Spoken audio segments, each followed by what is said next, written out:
Item ಯಾವುದೇ ಇರಲಿ try ಮಾಡಿ ಆಚಿ ಚಿಕನ್ ಮಸಾಲಾ ಗೀತೆ, ಮಕ್ಕಳ ಗೀತೆ, ಇನ್ನು ಅವರಿಗೆ ವಿಶೇಷವಾದ ಕಲೆ ಇತ್ತು. ಮಕ್ಕಳ ಧ್ವನಿಯಲ್ಲಿಯೂ ಕೂಡ ಮಕ್ಕಳ ಧ್ವನಿ ಸೇರಿದಂತೆ ಯಾವುದೇ ರೀತಿಯ ಹಾಡಿಗೆ ತಮ್ಮ ಧ್ವನಿಯನ್ನ ಕೂಡ ಅವರು ಹೊಂದಿಕೊಳ್ಳುವ ಅಪರೂಪದ ಸಾಮರ್ಥ್ಯವನ್ನ ಹೊಂದಿದ್ರು.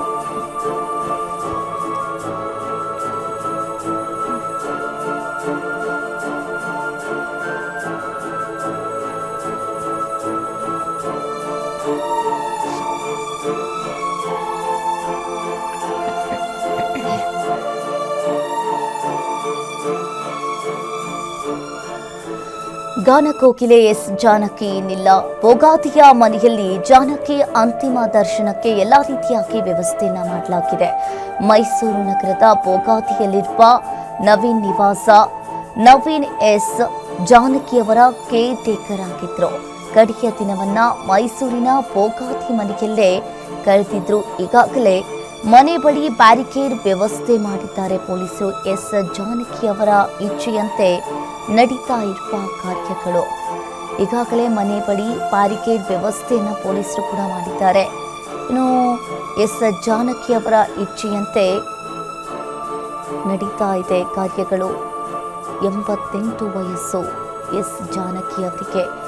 ಭೋಗಾದಿಯ ಮನೆಯಲ್ಲಿಯೇ ಜಾನಕಿಯ ಅಂತಿಮ ದರ್ಶನಕ್ಕೆ ವ್ಯವಸ್ಥೆಯನ್ನ ಮಾಡಲಾಗಿದೆ.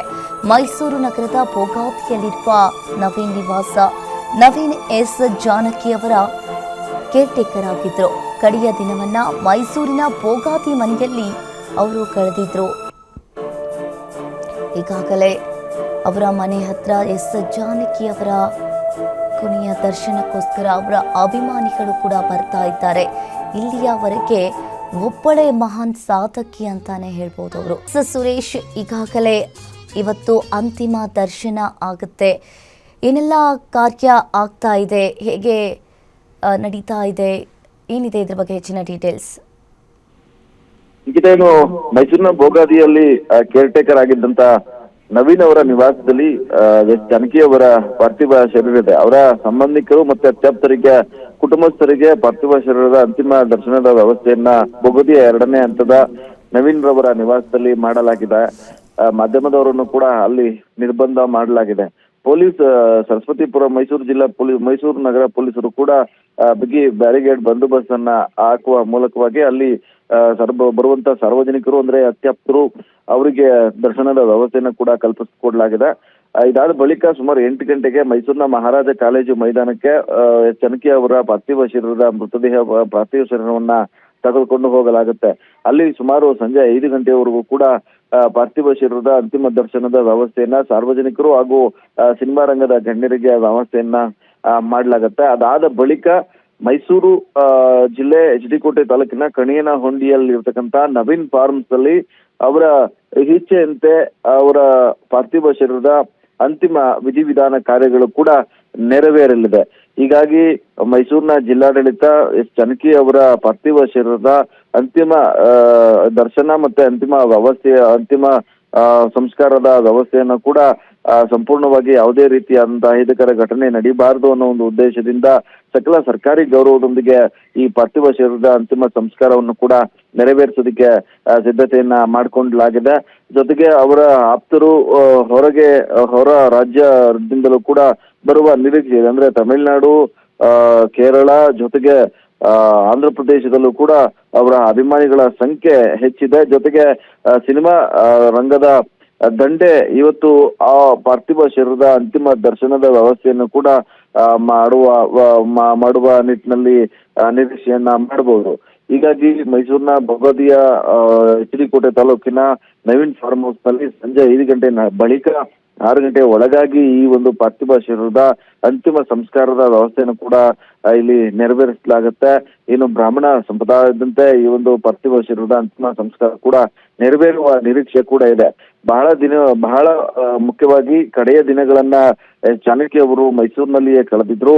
ಅವರ ಅತ್ಯಾಪ್ತರೊಬ್ಬರು ಕೇರ್ ಟೇಕರ್ ಕೂಡ ಆಗಿರ್ತಕ್ಕಂಥ ನವೀನ್ ರವರು ಜಾನಕಿ ಅವರನ್ನ ಮೈಸೂರಿಗೆ ತಮ್ಮ ಮನೆಗೆ ಒಮ್ಮೆ ಆಹ್ವಾನವನ್ನ ಕೊಟ್ಟಿರುವಂತ ಸಂದರ್ಭದಲ್ಲಿ ಆ ಮನೆಗೆ ಹೋದಂತ ಸಂದರ್ಭದಲ್ಲಿ ಮಹದೇವಪುರ, ಮೈಸೂರಿನ ಹೊರವಲಯದಲ್ಲಿರ್ತಕ್ಕಂಥ ಮಹದೇವಪುರ ಸಮೀಪ ಅವರ ಮನೆ ಇತ್ತು. ಹಂಚಿನ ಮನೆ. ಹಾಗಾಗಿ ಆ ಮನೆಗೆ ಮಾರು ಹೋಗಿದ್ದಂತಹ ಜಾನಕಿ ಒಬ್ರು ನಾನು ಇಲ್ಲಿಯೇ ಇರುತ್ತೇನೆ ಕೊನೆಯ ದಿನಗಳಲ್ಲಿ ಅಂತೇಳಿ ಅವರು ಇಚ್ಛೆಯನ್ನ ವ್ಯಕ್ತಪಡಿಸಿದ್ರು. ಅದರಂತೆ ಅಭಿಮಾನಿ ಕೂಡ ಆಗಿರ್ತಕ್ಕಂಥ ನವೀನ್ ರವರು ಅವರ ಜೊತೆಗೆ ಇದ್ಕೊಂಡು ಅವರನ್ನ ಸಲಹಿ ಸಂತೈಸ್ತಾ ಇದ್ರು. ಜೊತೆಗೆ ಅವರ ಕುಟುಂಬಸ್ಥರು ಕೂಡ ಬಂದು ಹೋಗ್ತಾ ಇದ್ರು. ಜೊತೆಗೆ ಮೈಸೂರಿನ ಮಾನಸ ಗಂಗೋತ್ರಿಯ ಬಯಲು ರಂಗಮಂದಿರದಲ್ಲಿ ಜಾನಕಿ ಅವರು ತಮ್ಮ ಕಡೆಯ ಸಂಗೀತ ಕಾರ್ಯಕ್ರಮವನ್ನು ಕೊಟ್ಟಿದ್ದು. ಆರಂಭ ಆಗಿದ್ದಂತ ಕಾರ್ಯಕ್ರಮ ಕೂಡ ಮೈಸೂರಿನಲ್ಲಿಗೆ ತಮ್ಮ ಗೀತ ಏನೋ ಹಾಡನ್ನ ಆರಂಭ ಮಾಡಿದ್ದು ಕೂಡ ಮೈಸೂರಿನಲ್ಲಿ ಅಂತೇಳಿ ಅವರು ಹೇಳ್ಕೊಂಡಿದ್ರು. ಹೀಗಾಗಿ ಮೈಸೂರು ನನಗೆ ಅತ್ಯಂತ ಮನಸ್ಸಿಗೆ ತುಂಬಾ ಖುಷಿ ಕೊಡುವಂತ ಜಾಗ, ಇಲ್ಲಿಯೇ ನಾನು ಇರ್ತೇನೆ ಅಂತೇಳಿ ಬಯಸಿದ್ರು. ಮೈಸೂರಿನ ಖಾಸಗಿ ಆಸ್ಪತ್ರೆ ಆಗಿರ್ತಕ್ಕಂಥ ಅಪೋಲೋ ಆಸ್ಪತ್ರೆಯಲ್ಲಿ ಕೂಡ ಚಿಕಿತ್ಸೆಯನ್ನ ಪಡ್ಕೊಳ್ತಾ ಇದ್ರು. ಇತ್ತೀಚೆಗಷ್ಟೇ ಅವರ ಪುತ್ರ ಹೃದಯಾಘಾತದಿಂದ ನಿಧನರಾದಂತ ಹಿನ್ನೆಲೆಯಲ್ಲಿ ಇಳಿ ವಯಸ್ಸಿನ ಜಾನಕಿ ಅವರಿಗೆ ದೊಡ್ಡ ಆಘಾತವೇ ಆಗಿತ್ತು.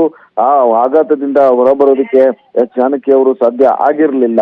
ಆದ್ರೂ ಕೂಡ ಏನು ನೆಂಟರಿಷ್ಟರು, ಹಿತೈಷಿಗಳು, ಜೊತೆಗೆ ಕೆಲವರಿಗೆ ಸೀಮಿತ ಜನರಿಗಷ್ಟೇ ಅವರು ಏನು ಮಾತುಕತೆ ನಡೀತಾ ಇತ್ತು. ಆದ್ರೆ ಇತ್ತೀಚಿನ ದಿನಗಳಲ್ಲಿ ಅವರ ಆರೋಗ್ಯ ತುಂಬಾ ಕ್ಷೀಣವಾಗಿತ್ತು.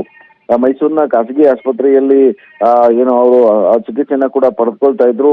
ಕಾಲಿನ ಗಾಯದ ಸಮಸ್ಯೆಯಾಗಿ ಅದು ಬೇರೆ ರೀತಿಯಾದಂತಹ ಸಮಸ್ಯೆಗೆ ಸಿಲುಕಿತ್ತು. ಹಾಗಾಗಿ ಕಾಲಿನ ಸಮಸ್ಯೆಯನ್ನ ತೋರಿಸ್ಕೊಳ್ಳೋದಕ್ಕೆ ಹೋದಂತ ಸಂದರ್ಭದಲ್ಲಿ ಹಠಾತ್ ಹೃದಯಾಘಾತಕ್ಕೆ ಒಳಗಾಗಿ ಜಾನಕಿ ಅವರು ಸಾವನ್ನಪ್ಪಿದ್ದಾರೆ. ಹೀಗಾಗಿ ಮೈಸೂರಿನ ಭೋಗಾದಿಯ 2ನೇ ಹಂತದಲ್ಲಿರ್ತಕ್ಕಂಥ ನವೀನ್ ನಿವಾಸದಲ್ಲಿ ಇದೀಗ ಪಾರ್ಥಿವ ಶರೀರದ ಅಂತಿಮ ದರ್ಶನದ ವ್ಯವಸ್ಥೆಯನ್ನ ಮಾಡಲಾಗಿದೆ. ಅವರ ಹಿತೈಷಿಗಳು ಎಲ್ಲರೂ ಕೂಡ ಅವರ ಪಾರ್ಥಿವ ಶರೀರದ ಅಂತಿಮ ದರ್ಶನದ ವ್ಯವಸ್ಥೆಯನ್ನ ಮಾಡ್ತಿದ್ದಾರೆ.